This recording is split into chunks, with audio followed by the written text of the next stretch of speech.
Hey everyone, this is Ben Kerido coming to you from Jerusalem with the From Israel with Love podcast.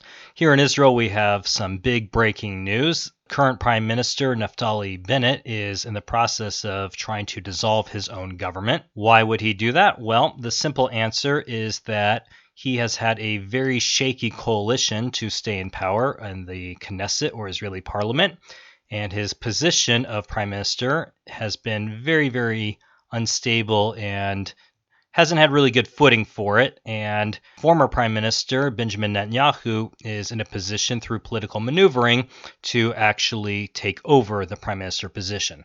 So, in an last-ditch effort to prevent that, Naftali Bennet is essentially throwing in the towel and in the process of collapsing his own government and resigning so that the Israeli government instead goes to another round of emergency elections in an effort to prevent Netanyahu from going through various channels and political maneuvering to get into the prime minister position immediately.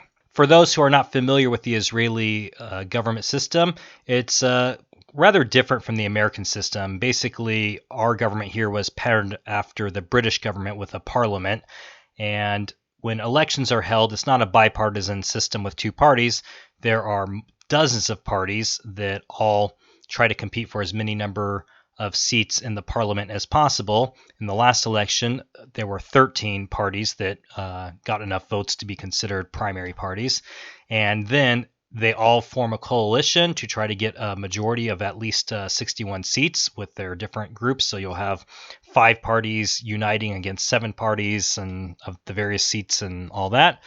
And then they pick the most dominant minister among them to be the prime minister, who is the executive leader similar to the American president.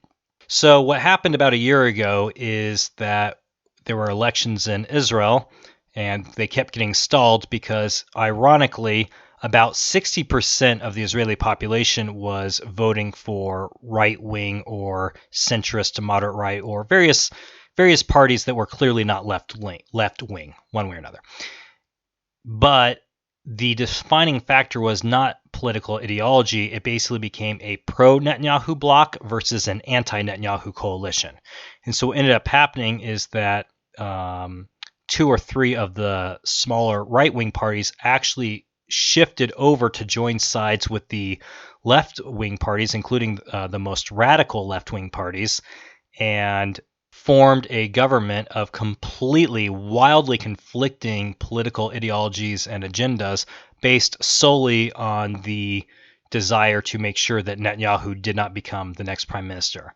Well, somewhat shockingly, they actually managed to do that, and the only way they could make that happen was to give one of the right-wing party leaders, who was actually kind of a small fish, Naftali Bennet, to make him the prime minister, which is absolutely really, really undemocratic because of all the people voting the election, no one actually expected him to ever be prime minister. And he absolutely did not represent the will of the people. And ultimately, he literally, although he was theoretically a religious Jewish right-winger, he actually formed a government with not just the secular left, but the most radical far left parties, and even with the parties that represent Arabs with Israeli citizenship. And the leadership of these parties openly express their admiration for and alignment with terrorist organizations like Hamas. So it was really, really a bizarre, kind of unfathomable blend of all these ideologies and viewpoints that all merged together to form a government with the sole purpose of keeping Netanyahu out of the prime minister's office, or rather to oust him from his incumbency.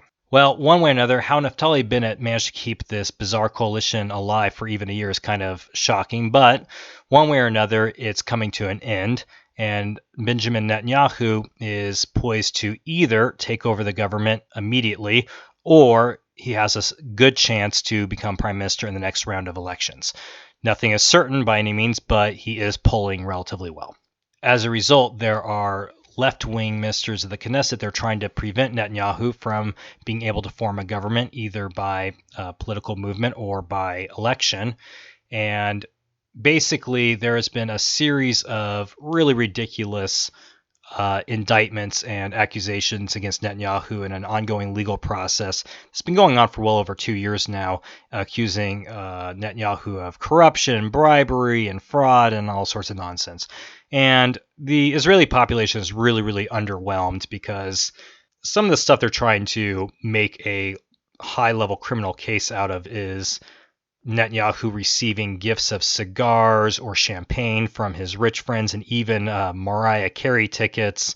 Now, after Mariah Carey's awful and disastrous performance for New Year's Eve when she was ringing in 2017, I'm not sure how tickets to one of her concerts could be considered a bribe in any context, but I digress. Regardless, there's been this whole legal process that oddly rings kind of similar to what Trump has been going through in a lot of ways, as kind of a witch hunt. And it just came out recently that members of the Israeli police illegally spied on Netanyahu's family and aides without any kind of legal process or anything, with high-end Israeli cyber warfare, cyber hacking, like weapon technology. And very recently, Netanyahu's defense was able to prove that one of the meetings that was supposed to be the bombshell about all of the supposed corruption, this, that, and the other, it was impossible for it to have happened because the person claiming they met with Netanyahu during the first week of June a number of years ago, they were able to prove with cell phone data and prime minister office logs and this, that, and the other that meeting had never actually happened, and that person had not met with Netanyahu for weeks in either direction before or after the supposed date of the meeting. So 2 years plus after the prosecution filed the indictment, when Netanyahu was able to present huge exonerating evidence in his favor, the prosecution actually tried to amend their indictment to change the date or to just ignore the date and say it doesn't matter when it happened, etc. And the Israeli judges overseeing the legal process were very unimpressed and very unhappy with that attempt by the prosecution. Regardless, Netanyahu is slowly but surely working his way out of his own witch hunt, not terribly different than the types of challenges that President Donald Trump has had to face. And he is making good progress towards returning to his former position of prime minister. One of the things that's really fascinating about this whole discussion is that one of the far-left Knesset ministers named Gabi Lasky declared, in regards to this law trying to prevent Netanyahu from forming a government, he said, "There are times in a democracy when it is justified to impinge on the right to be elected in order to safeguard democracy." Now why does that sound so familiar? Oh yeah, because the American left tries to say, we have to take away your rights to vote and take away your right to vote for who you want to vote for and who can run. We have to limit your democratic rights in order to save democracy. Funny how that works. I guess it seems that maybe Netanyahu and Trump have a lot more in common than we might have initially realized. This has been Kerido coming to you from Jerusalem. Over and out, and see you next time.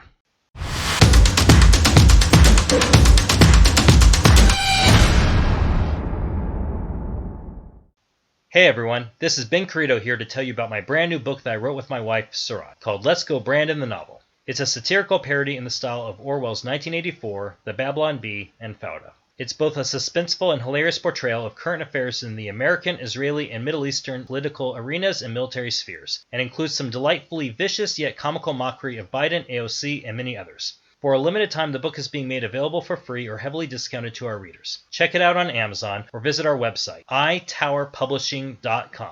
Links in the video description.